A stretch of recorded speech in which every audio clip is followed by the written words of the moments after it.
이재용 삼성 회장이 한국의 대통령이 됐다라는 놀라운 외신 기사들이 쏟아져 나오기 시작했습니다. 최근 바이든 미국 대통령의 뒤통수에 분노한 한국인들을 대신해 시원한 복수를 해주고 있기 때문인데요. 사실상 한국 정부가 해야 할 일을 이재용 회장이 완벽하게 수행해내고 있는 것입니다. 자, 그런데 이제는 이재용 회장이 G7에 대적할 K7, 한국을 중심으로 한 7개국 이 K7을 만들어 더 이상 미국이 감히 갑질을 하지 못하도록 만들어 환호를 받고 있는데요. 지금부터 이 놀라운 내용 최고 수익률에서 여러분들에게 전해드리겠습니다. 이 세계에서 가장 발달한 산업국들의 모임을 따로 만들어야 한다는 의견은 1973년 5.1 위기가 터진 전후부터 본격적으로 나왔습니다. 1973년 3월 25일 미국의 재무장관 조지 슐츠가 서독 재무장관 헬무트 슈미츠, 프랑스의 발레리 지스카르 데스탱, 당시 재무장관, 영국의 안토니 바버의 제안을 받아 각국의 재무장관들이 모여 회의를 열기로 협의했고, 이 아이디어가 당시 미국 대통령 리처드 닉슨의 귀에 들어가면서 이 회의는 이 백악관의 도서관에서 열리게 됩니다. 이렇게 모인 4개국의 국가들은 도서관 그룹이라고 불렸습니다. 1973년 중반에는 이 슐트 장관이 일본이 도서관 그룹에 새롭게 추가될 것을 제안하였고, 이 제안을 나머지 3개국이 동의하면서 일본이 새롭게 가입하게 되었습니다. 이때부터 미국, 일본, 독일, 영국, 프랑스 이 5개국이 모여 회의를 열었으며 이를 G5라고 불렀습니다. 이후 캐나다와 이탈리아가 차례로 합류하면서 이 그룹 오브 세븐, 현재 G7이 완성됐습니다. 자, 그런데 한국은 이미 G7 중 이탈리아의 GDP를 추월했고, 최근에는 미래의 가장 유망한 산업으로 꼽히는 2차 전지 분야에서 핵심 부품인 양극재와 음극재, 여기에 배터리 완성품까지 한국이 전 세계 공급망을 싹쓸이하며 압도적인 세계 1위로 등극했습니다. 이뿐만 아니라 최근 몇 년 동안 선진국 중 가장 빠른 무기 수출 성장률을 보이며 세계 최고의 첨단 무기 제작국으로 거듭난 데다 이 조선과 전기차 분야에서도 세계 최고라 평가받고 있죠. 이미 한물간 캐나다, 독일, 영국, 일본, 이탈리아 등에 비해 한국이 압도적으로 강력한 국가가 되었음에도 바이든은 끝내 한국을 G7에 받아주지 않겠다는 이 충격적인 발표를 최근 했습니다. 일각에서는 미국이 G7을 사실상 미국의 꼭두각시로 만들었고 G7을 이용해 미국에 대적하는 국가들을 공격하고 있다고 말하고 있습니다. 네, 그렇습니다. 세계에서 가장 강력한 7개국이 모여 더 평화롭고 이 더 발전하는 세계 경제를 만들자는 취지는 이미 쓰레기통에 버린 지 오래고, 이 미국이 원하는 것을 얻기 위한 도구로 전락해버렸습니다. 현재 바이든에게 최대의 적은 중국과 러시아죠. 이에 바이든은 G7을 이용해 중국과 러시아를 전방위적으로 압박하기 시작했습니다. 이 G7 정상들은 바이든의 뜻을 받들어 미국이 원하는 내용을 그대로 성명서로 채택한 것인데요. 중국이 G7에 맞서 C7을 만들었다는 이 충격적인 소식이 전해졌습니다. 중국과 러시아, 카자흐스탄, 키르기스스탄, 타지키스탄, 투르크메니스탄, 우즈베키스탄 이렇게 총 7개국이 C7을 만들어 G7에 맞서 싸우겠다는 충격적인 소식인데, 1대1로의 차원과는 완전히 다른 수준의 강력한 동맹입니다. 미국이 G7국들과 함께 중국의 반도체용 장비 수출을 금지한 것과 마찬가지로 이 중국은 C7을 앞세워 7개국이 미국의 히토류 전면 수출 금지, 미국과 완전 단교 등 지금까지와는 차원이 다른 강력한 카드를 꺼내들 전망입니다. 실제로 최근 중국 중앙아시아 정상회의가 끝난 뒤 시진핑 중국 국가주석과 중앙아시아 5개국 정상이 함께 석류나무 6그루를 심었습니다. 그러면서 이 6개의 나무에 대해 중국과 중앙아시아의 천년 우호 교류의 증거이자 중국과 중앙아시아의 긴밀한 단결과 협력을 상징하고 양측 관계의 밝은 미래에 대한 기대를 담은 것이라 선포하며 이 G7에 대적하는 이 C7의 출현을 알렸습니다. 자, 그런데 시진핑의 C7은 아무것도 아니었습니다. 이재용 삼성 회장이 만든 K7, 한국을 중심으로 한 미래 최강 국가 7개국이 모이자 이 전 세계가 발칵 뒤집혔습니다.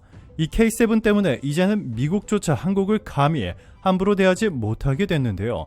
K7의 위력은 무엇을 상상했든 그 이상입니다. 한국에서는 이재용 삼성 회장을 중심으로 현대차그룹, 한화그룹, SK그룹, LG그룹 등이 포함됐습니다. 이렇게 결성된 한국과 가장 먼저 손을 잡은 국가는 바로 세계에서 가장 똑똑한 민족이라 불리는 유대인의 나라 이스라엘. 여기에 동남아에서 가장 빠르게 성장 중인 베트남, 최근 중국 인구수를 추월하며 세계 인구 대국 1위로 등극한 인도, 미국산 무기 대신 한국산 무기로 자국 군대를 도배시킨 폴란드, 미국이 아닌 한국의 리튬과 같은 미래 핵심 광물을 몰아주기로 결정한 호주, 마지막으로 이재용 회장을 만날 때마다 나의 베스트 프렌드 라고 부르며 한국 건설 기업들의 수백조 원의 수주를 몰아주는 빈살만 왕세자의 나라 사우디까지, 이렇게 강력한 7개국이 한국의 이재용 회장을 중심으로 K7을 만들려 하고 있습니다. 이 7개 국가들은 연관성이 없어 보이지만 너무나 명확한 공통점이 있습니다. 네, 바로 미국과 우방국 관계이지만 미국의 갑질에 골머리를 썩고 있죠.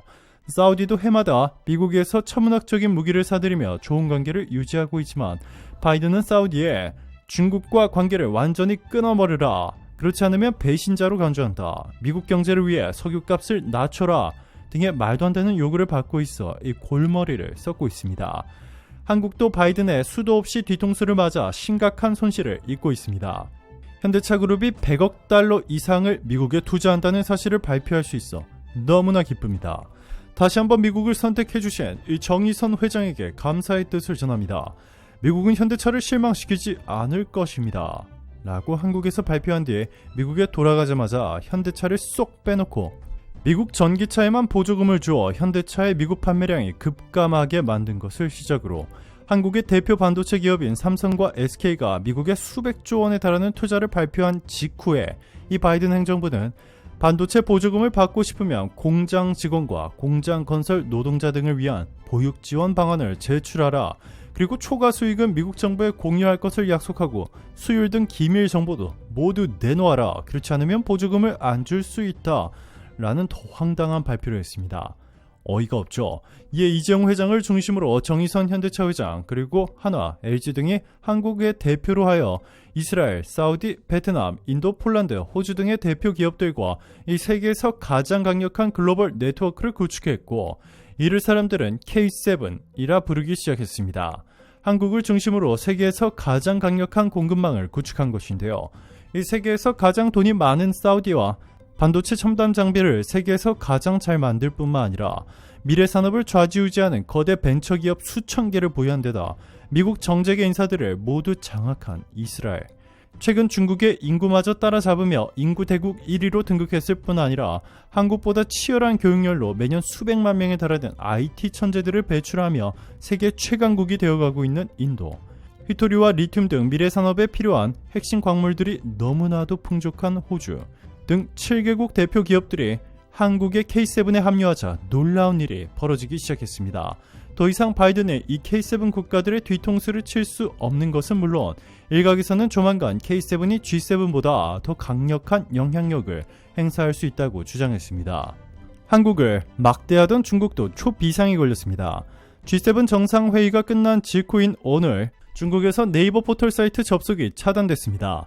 중국에서 한국 업체의 사이트가 모두 막힌 건 사드 보복 조치가 이어지던 2019년 이후 4년 만입니다. 중국은 따로 이유를 밝히지 않았는데 이 중국이 본격적인 보복 조치에 나서는 게 아니냐는 분석도 나옵니다. 중국에서는 현재 인터넷에 네이버를 검색해도 열리지 않습니다. 흰색 창에 바로 가기라고 뜨지만 연결되지 않습니다. 중국에선 오전부터 국내 최대 포털 사이트 네이버에 접속이 차단됐습니다. 그동안 개인 의견을 적을 수 있는 네이버 카페와 블로그 서비스는 차단되어 있었지만 단순 뉴스 검색까지 막은 건 이번이 처음입니다. 장혜영 중국 한인회 부회장은 갑자기 네이버 접속이 안 되니까 황당했고요. 물어보시는 분들도 계셨는데 저희도 답답한 상황이라고 호소했습니다. 사드 보복 조치 이후엔 2019년 1월 포털 사이트 다음 카카오가 차단된 이후 4년 4개월 만에 한국 사이트가 모두 차단된 셈입니다. 중국에선 이미 구글, 야후 등 해외 주요 포털은 만리 방화벽에 차단됐습니다. 중국 당국은 네이버 차단 관련 없던 입장도 내놓지 않고 있는 상황인데요. 최근 중국 정부가 중국 내에서 삼성 제품을 사지 말라고 종용하며 삼성의 중국 내 점유율을 확 깎아 놓은 것을 미뤄봤을 때 이번에도 보복성 조치라고밖에 해석할 수 없습니다. 최근 중국이 미국의 마이크론 제품에 대한 수입을 금지해버린 초강수를 띄운 가운데 한국의 삼성과 SK하이닉스 제품 수입 금지를 다음 타깃으로 삼을 수 있다는 소식도 전해지고 있는데요. 그동안 중국이 삼성전자와 SK하이닉스 한국 공장 앞에 이 헤드헌터를 파견해 한국 인력을 빼가기 위해 3배에서 4배에 달하는 연봉을 제시한 것이 발각됐습니다. 이렇게 빼내간 기술을 활용해 한국 메모리 반도체 기업들의 보복을 가해 쫓아내고 중국의 메모리 기업들이 대량 생산해 모두 중국산으로 대체한다는 이 충격적인 계획이 실현되고 있는 것입니다. 그런데 이렇게 한국에 매번 충격적인 조치를 가하던 중국도 한국을 중심으로 한 K7 앞에서 얼마나 더 버틸 수 있을지 한번 지켜봐야겠습니다. 오늘도 감사합니다. 최고로 멋진 하루 보내시길 바랄게요.